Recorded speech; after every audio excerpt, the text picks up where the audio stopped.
Kitu gani ambacho umebeba siku ya leo ambacho kimekufa? Inaweza kuwa umebeba vitu vingi sana, lakini ikafikia hatua kusonga mbele, vikashindwa njiani, vikasa. Hii ni ujumbe wangu wa mchana leo, nasema ya kwamba mbeba maono hafi. Kuna vitu vingi sana vinaweza vikakufa katika hii ulimwengu. Kuna mambo mengi sana unaweza ukayapanga yakashindwa kuendelea kuishi, yakafifia ama ukachoka njiani. Lakini nikwambie tu ya kwamba mbeba maono hafi. Na nataka tukazingatie katika ujumbe kutoka kitabu cha Luka Mtakatifu. Luka Mtakatifu ule mlango wa kwanza kuanzia mstari wa 39 hadi 45. Tukaone mbeba maono mmoja mahali pale ambaye ni Mariamu mama yake Yesu, aliyesimama kwa kuhifadhi na kubeba maono. Na kupitia maono yale kuna mambo yaliyotokea, ikafikia hatua akatengwa, akakataliwa, akafukuzwa. Lakini hatua ya mwisho ni kwamba mbeba maono akakutana na mbeba maono mwenzake, akatabiri habari zilizo njema. Na alipozitabiri habari zilizo njema, basi zikatimia habari zile njema. Nataka niseme ya kwamba mbeba maono hafi mpaka kusudio la Mungu litimie. Ukiwa mtu wa kubeba maono, inategemea ni maono aina gani unayabeba katika maisha yako, ama inategemea umeyabeba kwa namna gani. Lakini anayebeba maono, hata changamoto zikija, hata kukataliwa kuje, hata kutengwa kusimame, hata mawimbi yaje mengi sana, kusudio la Mungu lazima litimie. Kasomea katika hiyo Luka 1:39-45. Tuone wewe ujumbe unasemaje sehemu hiyo. Neno la Bwana linasema, basi Mariamu akaondoka siku hizo, akaenda hata nchi ya milimani kwa haraka mpaka mji mmoja wa Yuda. Akaingia nyumbani kwa Zakaria, akamwambia Elisabeti. Ikawa Elisabeti aliposikia kule kuamkia kwake Mariamu, kitoto kichanga kikaruka ndani ya tumbo lake. Elisabeti akajazwa Roho Mtakatifu, akapaza sauti kwa nguvu, akasema, umebarikiwa wewe katika wanawake, naye mzao wa tumbo lako amebarikiwa.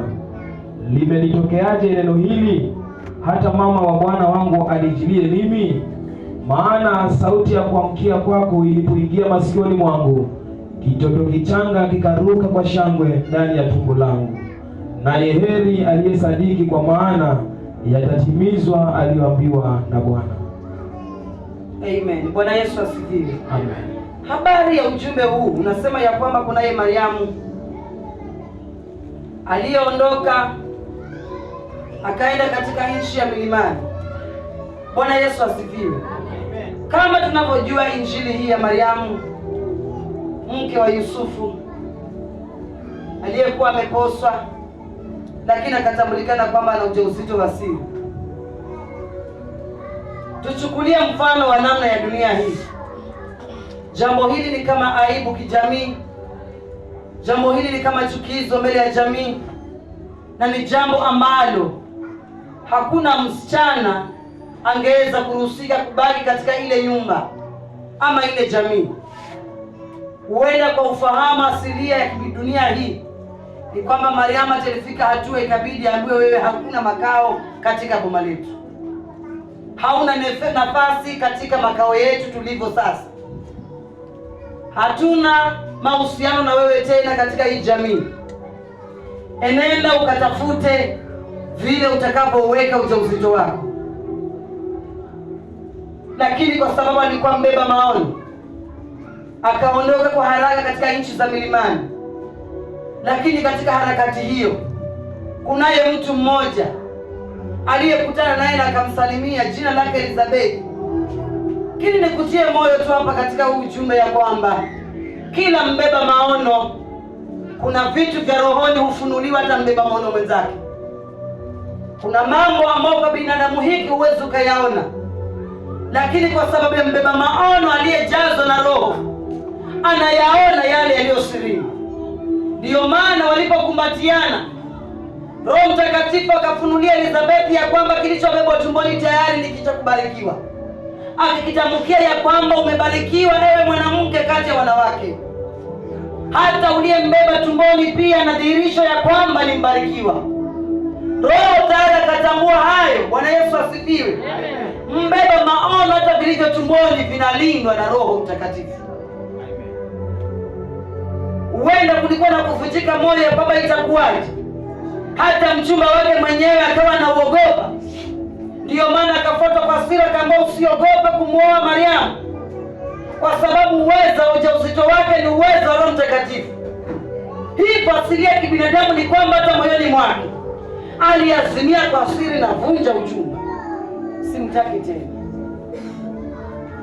Moyo huo ukabaki kwa mchumba ambaye ni Mariamu, akawa na huzunika moyoni mwake. Lakini kutana na Mungu ameujiza hapa. Vilivyo vya roho na vilivyo vya kubeba maono vinakutana pamoja. Malaika tumboni anarukaruka kishangilia utukufu wa Mungu. Elizabeth anafunuliwa ujio wa ule mtoto kwa si wa kawaida. Haleluya. Amen. Bwana Yesu asifiwe. Si maono yako leo yabeba mchana wa leo, yakutane na yule mwenye kutambua na kuyatafsiri. Anene ni kwa ajili ya maisha yako. Maono ndio yabeba. Wacha yatambulikane katika anga ya rohoni ya kwamba ulio nayo si maono kama vile wanadamu wengine wanavyoyaona, bali ni maono ya kukomboa taifa zima la Kenya. Wacha yakutane na mwenye kukutana naye kwa jina la Yesu Kristo. Mariamu alipokutana na Elizabeth, hata kama kungekuwa na changamoto ya kwamba siamini, hata kama kulikuwa na mambo ya kuvunja moyo, alitika moyo tena ya kujua ya kwamba hakuwa msichana wa kawaida. Bwana Yesu asifiwe. Haleluya. Kusudi la Mungu halifi mpaka litimie kusudio lake. Beba maono hafi na ana utetezi na ulinzi wa Mungu wa hali ya juu. Mtu anayebeba maono ya Mungu hulindwa na Mungu mpaka kusudio lake litimie. Ingawa Maria alipitia changamoto nyingi, Mungu alimlinda kwa sababu alikuwa amebeba Mwokozi wa dunia ambaye ni Yesu Kristo. Elizabeth pia licha uzee wake, lakini hakufa kabla ya kumzaa Yohana Mbatizaji aliyekuwa ametabiriwa na Mungu. Bwana Yesu asifiwe. Yesu angepata mbatizaji kama hangezaliwa mtoto wa Elizabeth, lakini vyote vilivyotabiriwa na Mungu vilitimiza makusudio ya Mungu. Hata licha ya kwamba Elizabeth alikuwa ni mzee, lakini ilikuwa ni lazima mzae Yohana Mbatizaji ili neno lililoandikwa ya kwamba kuna yule ajaye atakayebatiza kwa hivi na hivi litimie. Ndipo kusudio la Mungu likatimia. Bwana Yesu asifiwe. Yohana Mbatizaji alipokuwa ikafika hatua ya kwamba akambatiza Yesu, na hapo ndipo Roho akajifunua kwa mfano wa hua ama njiwa, akashuka begani mwake Yesu, kuonyesha kwamba Roho Mtakatifu ametimiza kusudio lake. Kile ambacho kinasemwa na Mungu kina kusudio lilo jema sana ndani ya mwanadamu. Mwanadamu anaweza kujiona ya kwamba yeye si kitu, lakini Mungu haangalii umri, haangalii uzee ulio nao, haangalii udogo wa miaka ulio nao. Anatimiza kile ambacho umebeba katika utukufu wake wa milele. Bwana Yesu asifiwe. Mungu hutunza kile alichokianzisha mpaka kikamilike. Na ndio maana katika Wafilipi 1:6 tusome katika hicho kitabu, tuone ya kwamba Mungu anasema nini kwa kile ambacho alichokianzisha. Kila kazi iliyo njema aliyoianzisha Mungu lazima anaikamilisha. Haijalishi ni kazi gani ambayo unaona ya kwamba umeianzisha, lakini unaona ya kwamba haikamiliki vile ambavyo ulikusudia. Misukosuko isikutoe katika lineage ya Mungu. Misukosuko isikufanye ukatoka katika nafasi ya Mungu. Endelea kumtazamia Bwana. Simamia nafasi ambayo Mungu anasema nawe. Timiza na tunza maono ulio nayo. Kusudio la Mungu lazima likamilike kwa wakati. Nisome hicho kitabu. Wafilipi 1:6. Amen. Nami niliaminilo ndilo hili, ya kwamba yeye aliyeanza kazi njema mioyoni mwenu ataimaliza hata siku ya Kristo Yesu. Amen. Yeye aliyeanza kazi njema juu ya maisha ya mwanadamu ataikamilisha. Kitu gani ambacho kilianzishwa kwako unaona kana kwamba kimekufa? Si wakati wa kuona kwamba vimekufa. hata kama ndio kwa macho ya binadamu haya vinaonekana kwamba vimekufa, ni wakati wa kujitia moyo na kuviamsha tena, kwa sababu kila kilichoanzishwa na Mungu lazima kitimie, na kikitimia utukufu na sifa zinamrudia Mungu. Amen. Haijalishi ni kitu gani mpendwa, lakini lazima kitatimia. Kila ambacho Mungu anasema katika maisha yako lazima kitimie, hata kama hakitatimia kwa mwaka huu, kwa sababu kwa Mungu kuna kuambiwa ungojee, ama jibu kwa wakati, ama kwa baada ya muda fulani. Lakini usivunjike moyo. Kumbuka katikati ya kule kusubiri bado unapanda kwa machozi, lakini kuvuna kwako kwaja, ambapo ni kusudio la Mungu linapotimia, utavuna kwa wakati ambao Mungu ameukusudia. Bwana Yesu asifiwe. Amen. Haleluya. Amen. Hilo ndilo akalisema katika maandiko ya kwamba analoliamini ni kwamba kile ambacho Mungu amekianzisha lazima atakikamilisha. Bwana Yesu asifiwe. Amen. Tuone mfano katika Biblia ya watu ambao walilindwa na kuhifadhiwa na Mungu na malengo ya Mungu yakatimizwa, licha kwamba jamii waona ya kwamba wananuka, licha kwamba jamii waona ya kwamba hawezi wakafika mbali, licha kwamba jamii waona ya kwamba hawa ni wakushindwa, licha kwamba jamii waona ya kwamba hawa wengine ni bora kuliko huyu, lakini katika Biblia bado Mungu kuna upendeleo wake wa kitofauti. Kuna watu wakawapenda kitofauti na vile mwanadamu anavyowapenda. Kuna watu wakatazama kwa macho ya kibinadamu, wakaangalia walio wazuri, walio bora kuweka mbele. Mungu naye akawakataa walio wazuri kwa macho ya kibinadamu, akapenda wale ambao wanaonekana kwamba ni wachafu, akapenda wale ambao ni wa uzuri wa ndani na wala sio wa nje. Bwana Yesu asifiwe. Beba maono haya na mbeba maono anatambulikana, hata kama anaonekana ni mdhaifu, lakini ndani ya sirini inaonekana ya kwamba kile kifaa ni chombo cha kutumika. Tuone mfano wa kwanza katika Biblia. Tunaye mfano bora hapo wa Moses katika kitabu cha Kutoka 2. Nisome kwanza mstari wa kwanza hadi wa 10, msomaji wangu mzuri. Kutoka mlango wa 2 mstari wa kwanza hadi wa 10. Mtu mmoja wa nyumba ya Lawi akaondoka akaoa binti mmoja wa Lawi. Yule mwanamke akachukua mimba akazaa mwana, na alipoona ya kuwa ni mtoto mzuri akamficha miezi 3. Na alipokuwa hawezi kumpita tena, akampatia kisafina cha manyasi, akakipaka sifa na lami, akamtia mtoto ndani yake, akakiweka katika majani kando ya mto. Umbu lake mtoto akasimama mbali ili ajue yatakayompata. Basi binti Farao akashuka aoge mtoni, na vijakazi wake wakatembea kando ya mto, naye akakiona kile kisafina katika majani, akamtuma kijakazi wake kwenda kukileta. Akakifungua akamwona mtoto, na tazama, mtoto yule analia. Basi akamhurumia, akasema, huyu ni mmojawapo wa watoto wa Waebrania. Basi umbu lake mtoto akamwambia binti Farao, je, niende nikamwite mlezi katika wanawake wa Kiebrania aje kwako akunyonyeshe mtoto huyu? Binti Farao akamwambia, haya, enenda. Yule kijana akaenda akamwita mama yake yule mtoto. Binti Farao akamwambia, mchukue mtoto huyu ukanionyeshe, nami nitakupa mshahara wako. Yule mwanamke akamtoa mtoto akamnyonyesha.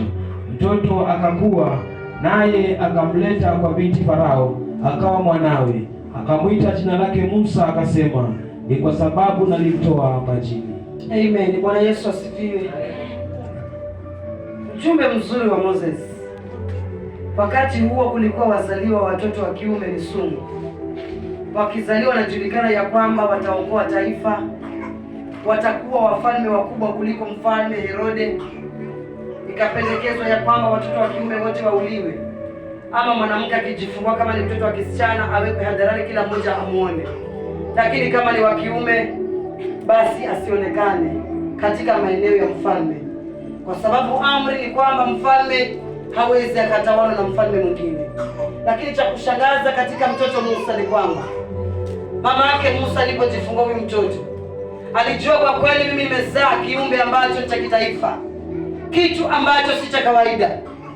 akamficha ndani ya nyumba miezi mitatu. Huenda atalidanganya mbele ya wakunga akiwaambia ya kwamba ni siri. Kila mfalme akiuliza, mwambieni ya kwamba mtoto ni wa kike. Hawakutangaza ya kwamba ni wa kiume.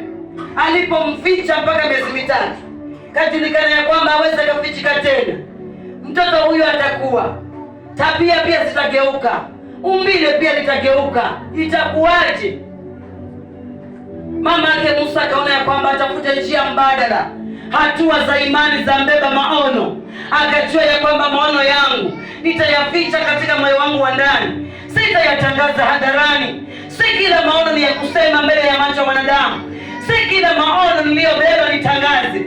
Wengine ni wa kuzima ndoto, wengine ni wa kuzima mtizamo wa Mungu juu ya maisha yangu. Basi nitaficha maono yangu peke yangu ndani ya moyo wangu wa siri. Mamake Musa tunaambia ya kwamba akamficha Musa kwa miezi mitatu.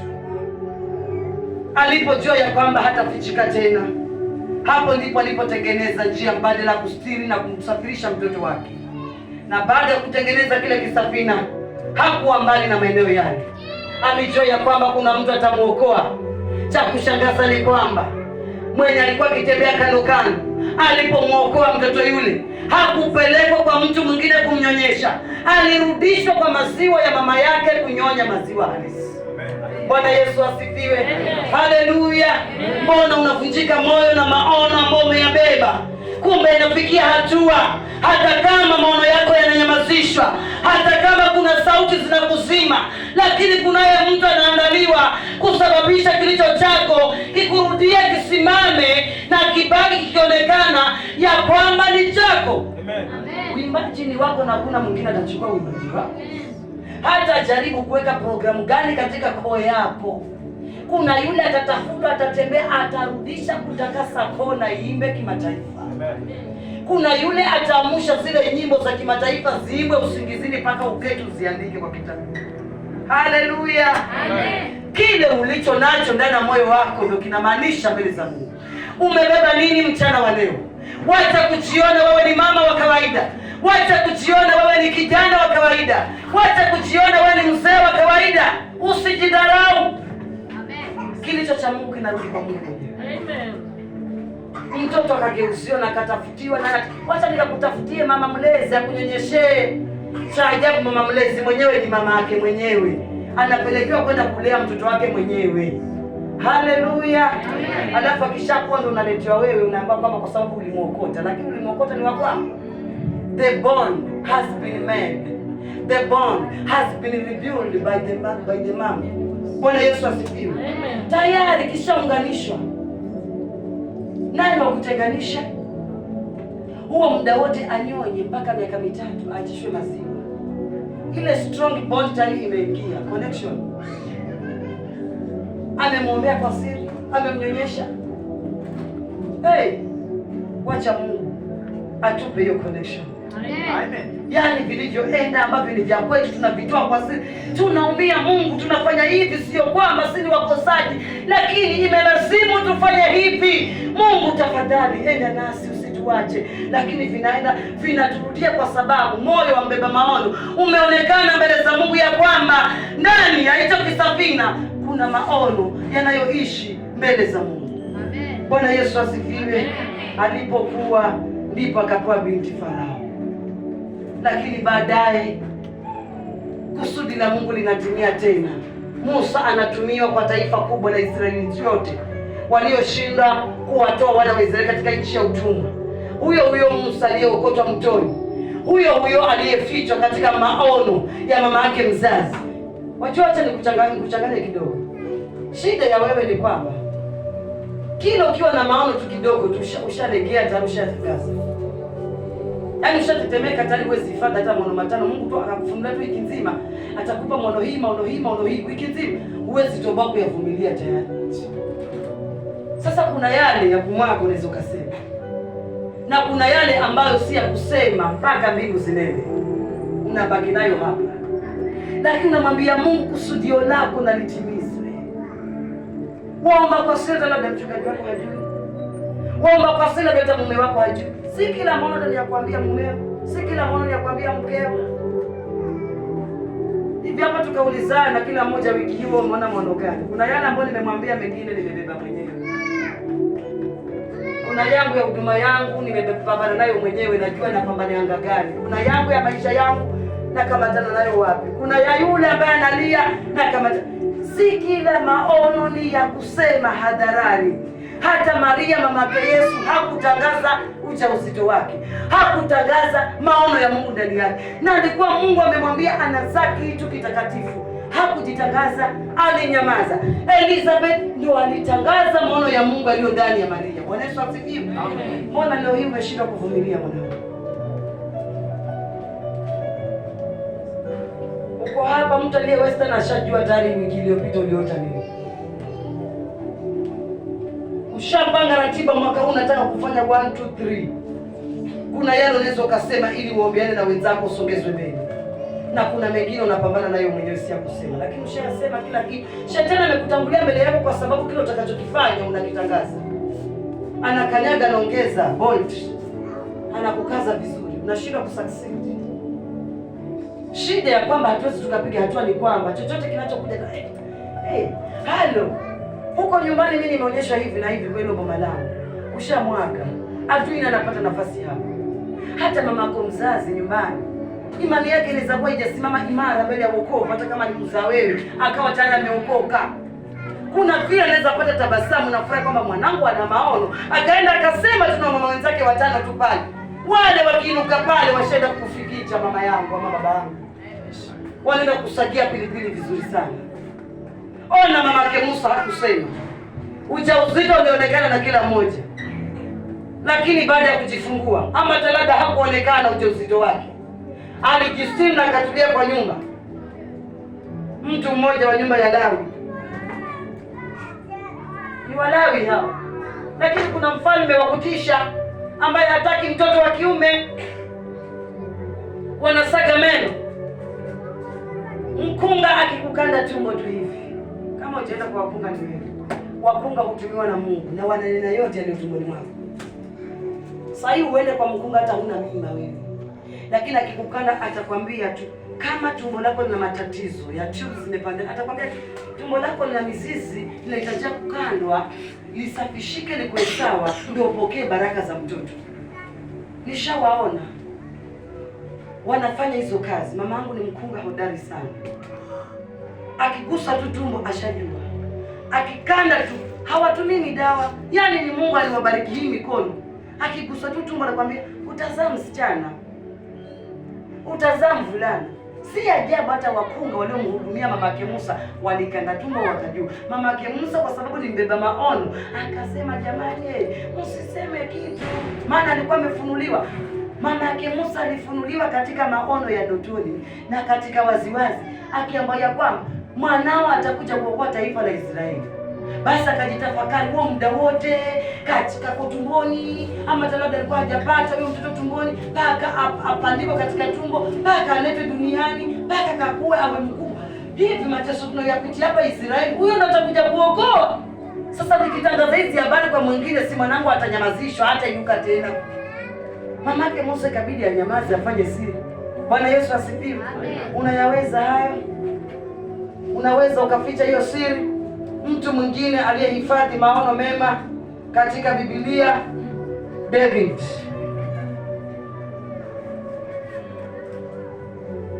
Ama tunaweza sema Daudi.